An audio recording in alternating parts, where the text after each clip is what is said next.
and you're very welcome to another edition of Volunteering Ireland, where this week I'm talking with another volunteer organisation. Today I'm talking with a number of ladies, and starting with a lady by the name of Karen Smith. You're very welcome to the programme today. So like any mother, you probably would do anything for your children, and anything and everything that you can do is with your children in mind. You're very welcome to the programme today. You're one of the many members and volunteers within an organisation that many people might have heard of, a relatively new organisation that's only been set up in the past couple of years that goes by the name of REGRET. And REGRET stands for Reactions and Effects of Gardasil Resulting in Extreme Trauma. People might be tuned into what that is, but it's an unusual group. Maybe you can tell us a little bit about this volunteering organisation. Thank you. Yes, REGRET, I suppose, came about by a group of parents whose children had reacted badly to the Gardasil vaccine. That's the HPV vaccine which girls are receiving in first year in school. Now, not all children react badly, but some do. And in the case of the children in REGRET, they have suffered the side effects as listed on the patient information leaflet as supplied by the manufacturer. I think it's very important that all parents considering this vaccine now look at that patient information leaflet and make a fully informed decision prior to signing consent. You mentioned there's kind of a slight distinction there. The patient information leaflet, people who are listening will go, what's that? It's when you buy anything like a package of Disprin or a cough bottle, there's always this leaflet written in tiny, unattractive writing, very small letters, that you usually don't read and throw away, but there's a legal requirement for them to provide it. There is, yes, and it also says at the very top of that leaflet that this leaflet must be read in its entirety prior to signing consent. Now, unfortunately, in the school pack, that is not included, and instead there's a nice glossy brochure which says, the current edition says, there are no long-term side effects. Now, I suppose from us parents, we would dispute that, in that our children have suffered long-term side effects since receiving this vaccine.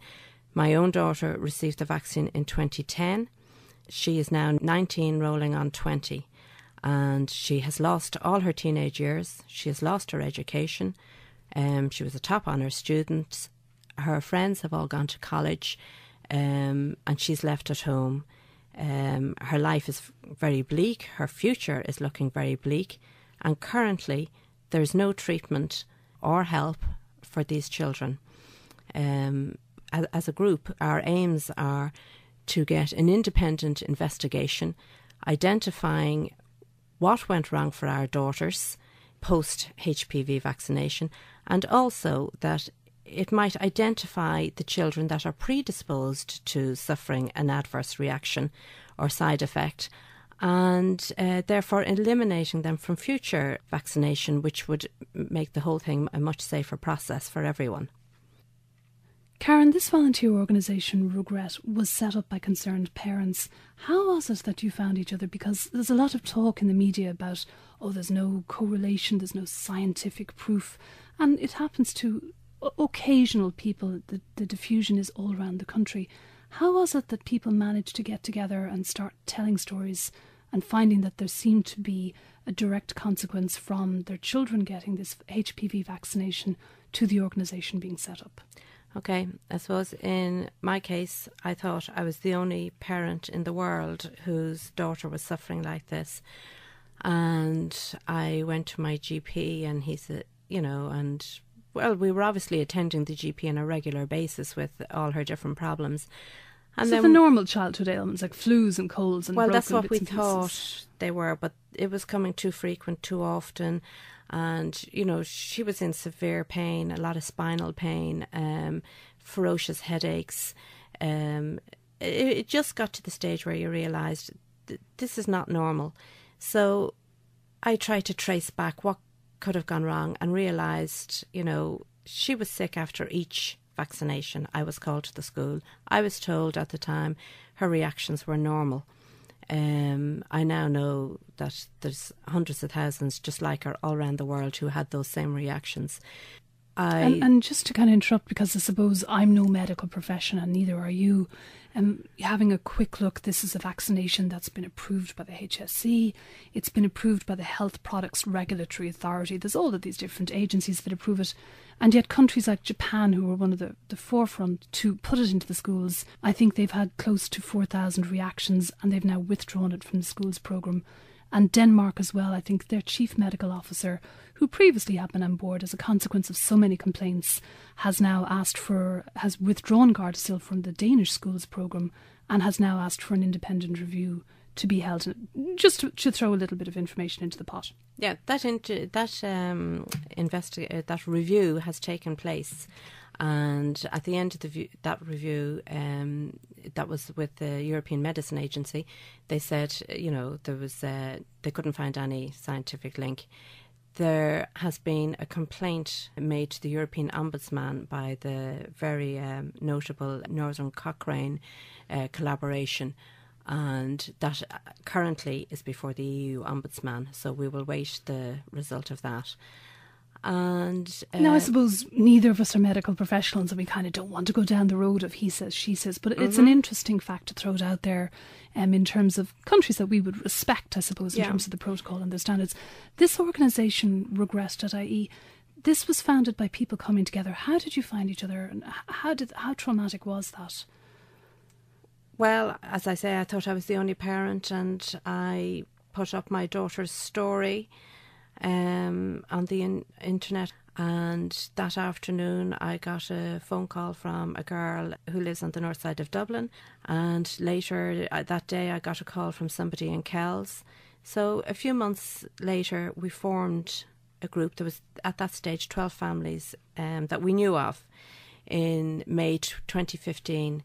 Today in 2017 we have well over 450 members.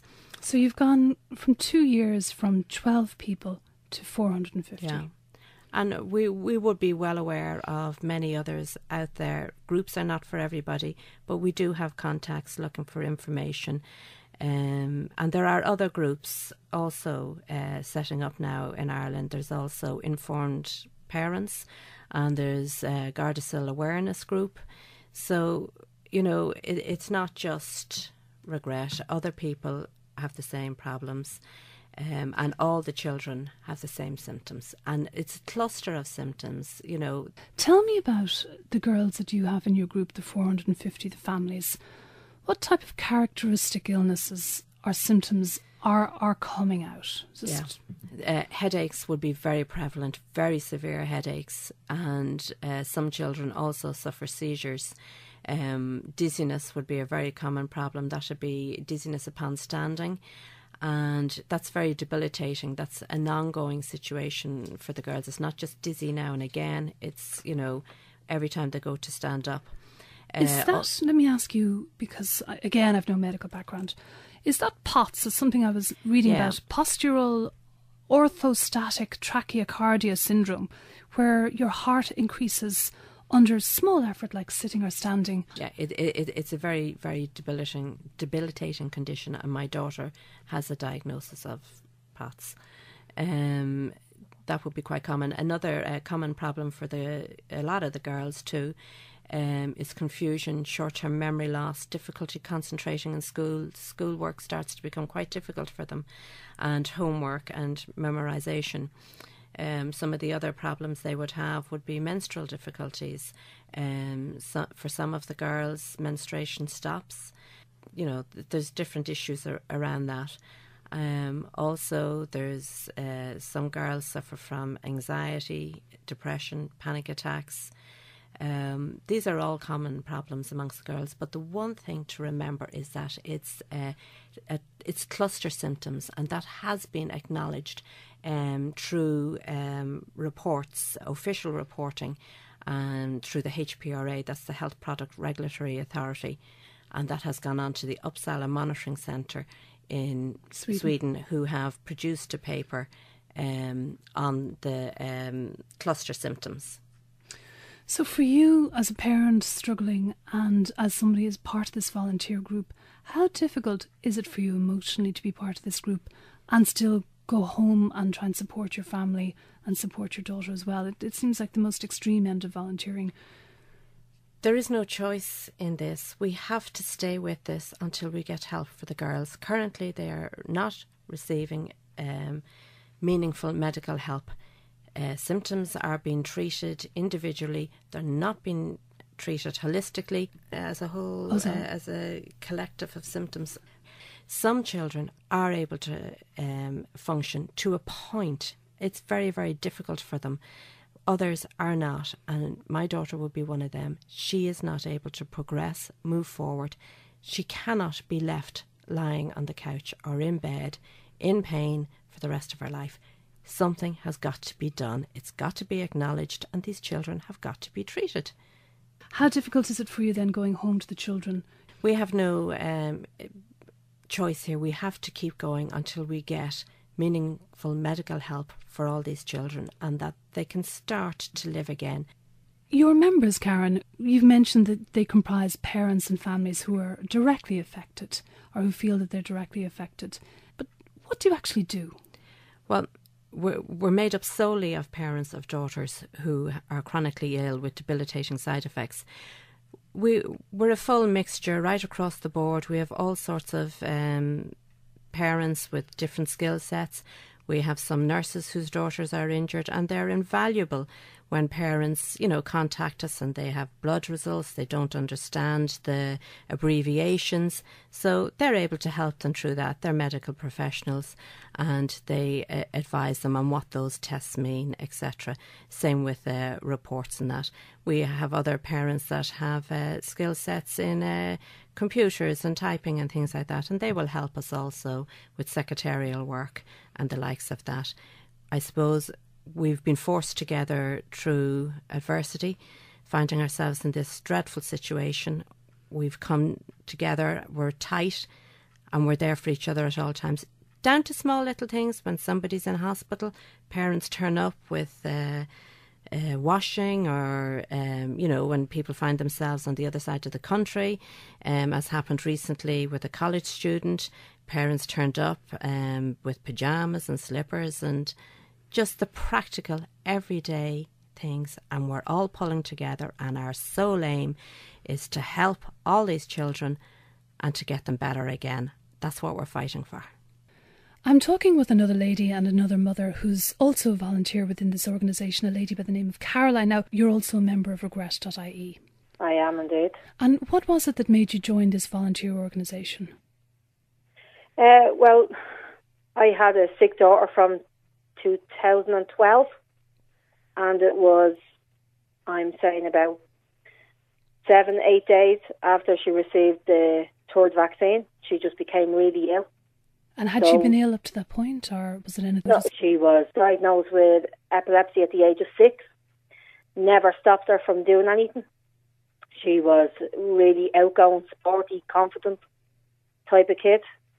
We just knew that there was something wrong. So we were going from doctor, hospitals, bloods, MRIs, CAT scans, everything, you name it, lumbar puncture. She had everything done, and everything came back. They couldn't find anything wrong. They couldn't find anything wrong, or they couldn't find a link? They just couldn't find anything wrong. And yet what kind of symptoms was she showing? She was fainting, unstanding, blurred vision, which was really bad, headaches, horrendous pain, vomiting, couldn't eat certain foods. She was just vomiting after them. The weight was falling off her. She just complained so much. So we knew that there was something seriously wrong. Doctors just kept on telling us that it was in her head. Maybe she needed to go and see a psychologist. So we went down all that road. We went every road that we could take. And I just happened to speak to my sister, and she had been talking to another woman that her daughter was the same. So we just made a connection, and that phone call that I had that night was just amazing, because everything that girl was going through was exactly what my girl was going through as well. So that's how I found Regret, and only for them. putting us in the right path, my daughter would be, I really believe she'd be dead, because she was just existing. I mean, she was sleeping 24/7. She never got to finish her school. She's still at home at the moment. She's 19 and she's still at home with us. No schooling, no college, very little friends. And what did the school do when your daughter stopped attending? Did you have to provide medical certs? What happened was, I used to get her up in the morning to go to school. And what age would she have been then? Around 15? She would have been 15, 16. Yeah.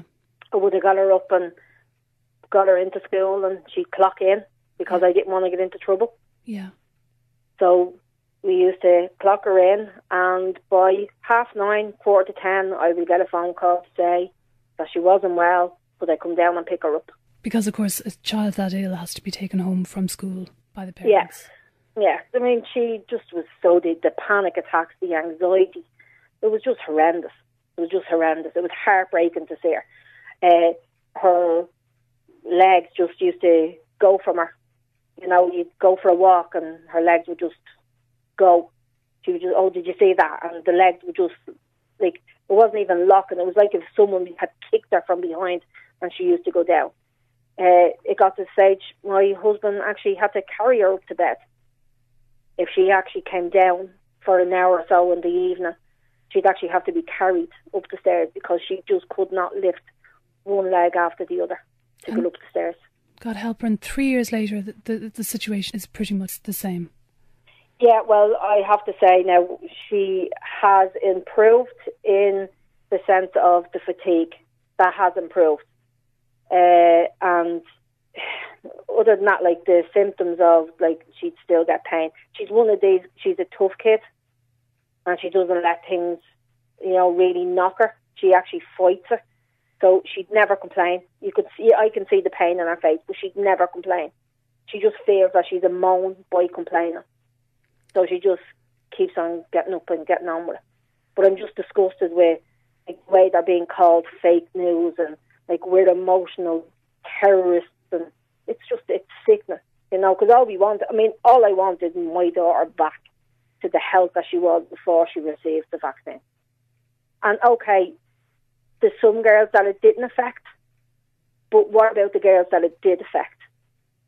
They're looking for help. I'd do anything to get my daughter back, and I wouldn't wish her illness on anybody. Can I ask you before we go, all your children as normal go to school, they're not messers, and they all had all the standard childhood immunisation things that are normal, yeah? Yeah. Everything that was going, they got, She has brothers, but up to date, the 4 children have all vaccinations up to date, so it's not about an anti-vax group, it's not about that. I'm sick of looking at that, and people saying, oh, you're anti-vaccine. If we weren't anti-vaccine, we wouldn't be in this position, because she wouldn't be sick. It's not we're definitely not anti-vax, and I'm just sick of being called that. Really am sick of it. Well, thank you very much for telling your story, and please God, there might be some kind of remedy or some kind of respite or some kind of solution for you in the future. Hope so.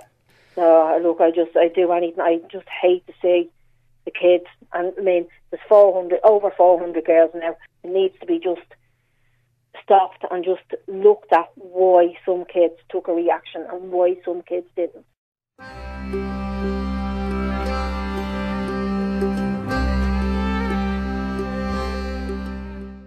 I'm talking now with another lady who's also a volunteer member of this group and organisation, a lady by the name of Monica. Monica, you're very welcome for the programme, and I appreciate you're in work and are on your lunch break and have ducked out to talk with us, and thank you very much for doing that.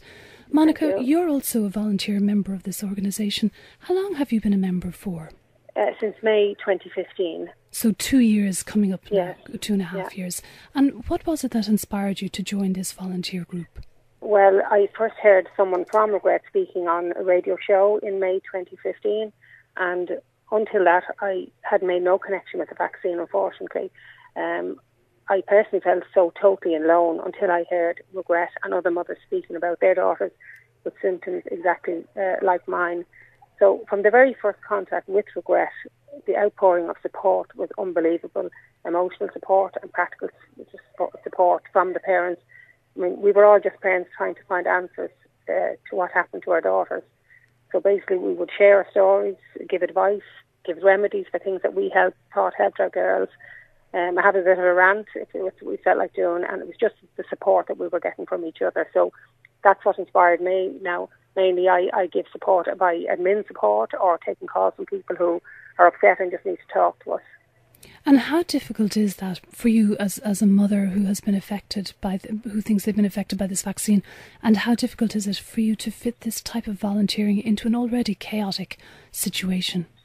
Well, it's extreme. I mean, there's late nights, there's early mornings. I still have to go to work, still have to look after my injured daughter and my other family, cook dinners and everything. So it's very difficult to fit in time. But if you saw our girls, you would do anything, go to the ends of the earth to help from the position that they are in. So, as I said, just us parents coming together to give each other support.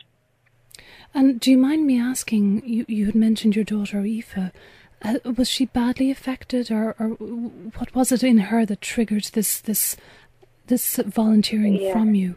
Well, Aoife got 3 doses of the HPV vaccine back in 2010 and 2011. And since then, she's now 19 years of age. Her life has been destroyed. Aoife spends her days in a darkened room alone. She eats alone. She can't bear to open the blinds because she's light sensitive, and she has chronic daily migraines every single day. So basically we have been to one consultant after the other, trundling around the country trying to get help for Aoife, and nobody seems to be able to help her. And is it something that you noticed immediately after she had this vaccination that this started to be a problem, or is it something that came slowly? Aoife got 3 doses, and after the first dose, I mean, I didn't notice anything that day, but generally our health began to deteriorate, headache, stomach problem. But after the 3rd dose, and Aoife was one of the few children that received 3 doses of the vaccination. They now only give 2 doses. She got a chronic migraine that day, 2011, and that has never left her. Every day she has what they call a new NDPH, a new daily persistent headache. And there is no cure for it. It's just trial and error with medication, with nerve block injections. And 3 weeks ago, Aoife had 31 injections into her forehead, temples, neck and shoulders to try and alleviate, not cure, to alleviate some of the pain. Did you say 31 injections? 31 injections, Botox injections, which we have to pay for privately, because Botox can actually help people with severe headaches. She had that in August, and she has another bout again now in October. And as I said, it hasn't cured it yet. It's only perhaps will reduce the level of pain that she has. And that will be ongoing. And that's initially they tried nerve block injections, but steroid injections, and that didn't help her. We've tried every type of medication on the market for headaches, and that hasn't helped either. God help her. And you've been going to consultants and to doctors and to GPs? I mean, the headaches is one part of her injuries. She also has had major surgery on her stomach because she developed a terrible problem in her stomach, which led to reflux. She never had reflux as a baby, and she ended up having a fundoplication operation, which is usually only done on older women in their 60s who are possibly very overweight. The surgeon had never seen a young girl of her age having that operation. So she's now restricted to the type of food she can eat. So on top of all of that, there's light sensitivity, noise sensitivity, pain in your joints. It's just one thing after another. God help her. I'm very, very sorry for your circumstances. Yeah. And yet, despite looking after your daughter, holding down a day job to keep things going, and, you know, being part of the caring and nurturing for the rest of your family, you still find the time to volunteer with Regret. But that is what we are, is volunteers. And I mean, people giving up the time to help each other. It's basically the basis of any good community, and that's why volunteering is so important. Well, Monica, God help you. Please God, your daughter will have some kind of respite, and that there might be some kind of success from that latest set of 31 injections she had to take, and that you might get some of the support that you've been looking for. Thank you very much for talking with us on the show. Thank you for ringing me. Thank you. Not at all. Thank you.